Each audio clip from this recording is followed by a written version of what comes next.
Hey there, how are we doing today? Today we're taking a look at the SPB511, and this is the new Seiko Prospex 1965 Heritage Divers.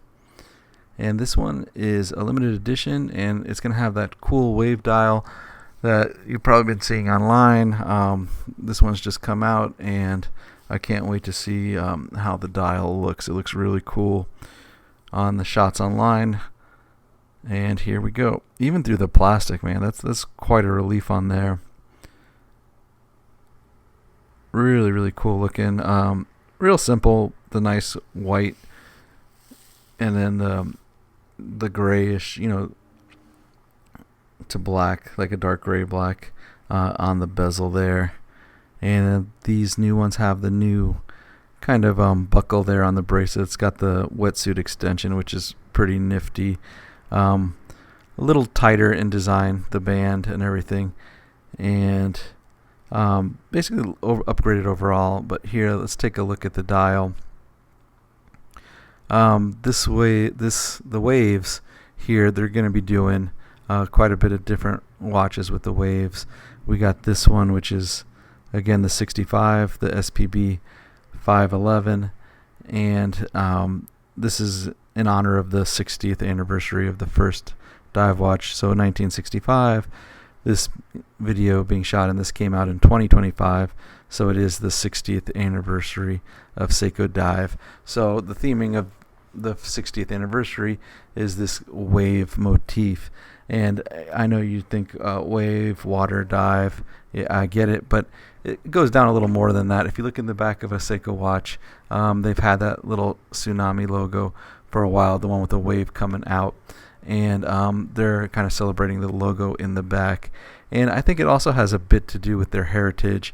You've got the great wave off of painting, and that's a classic painting you see kind of everywhere now. It's a print, and the great wave, you know they almost like it's become a pop culture icon. And I kind of feel like that dial, if you look at the waves, not the big wave that's coming over Mount Fuji there with the boaters in it, it's more like the little ones that you see kind of around it. It kind of gives you that same kind of vibe of that style of a wave. So I think that's a great way to, pay tribute to their culture and to a really famous painting from Japan. And this is the 65, so this was This is a reinterpretation of their first dive model, and it's one of the only ones that have got the stem and crown at the 3 o'clock right there. They moved it over, for the 68 and stuff. So again, this is the 60th anniversary, so they're giving us a bunch of new models, all with this kind of wave dial treatment, and the dial is very flat. It's matte. It's not really shiny. Here's that buckle I was telling you about. See that little button there on the side? That's the wetsuit kind of deal there that'll pull out. See it there? So it'll fit around the wetsuit, which is pretty nifty. Seiko bands usually have a lot to be wanted, I guess, with them, but this one's really nice. It's a really tight design.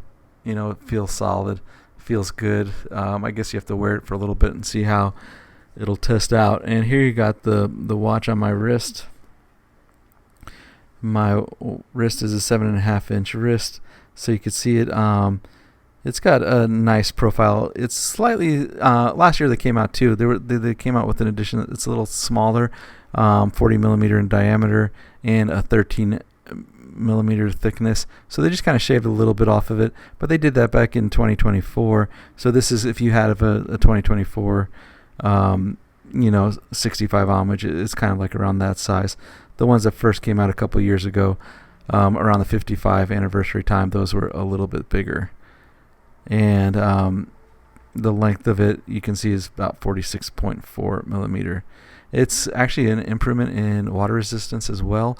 We jumped from the 200 meter that it had before to the 300 meter now. And again, it's just a nice looking watch, clean, easy to read, especially with that matte dial. Sometimes with some of the glossier dials, it's shiny, and then like if you're out in the boat and then the sun kind of reflects it, so it's harder to read. But this one is good. And here we can see it in the dark. Beautiful lume as always with the watch, with Seiko watches. And with the 65, this one's got the kind of the bar markers, the rectangular squares. Just really cool overall. I think it's a home run. I'm going to look forward to taking a look at this series for the 60th anniversary. So thank you all. I appreciate you guys. Please check us out in the next video. Thank you. Bye.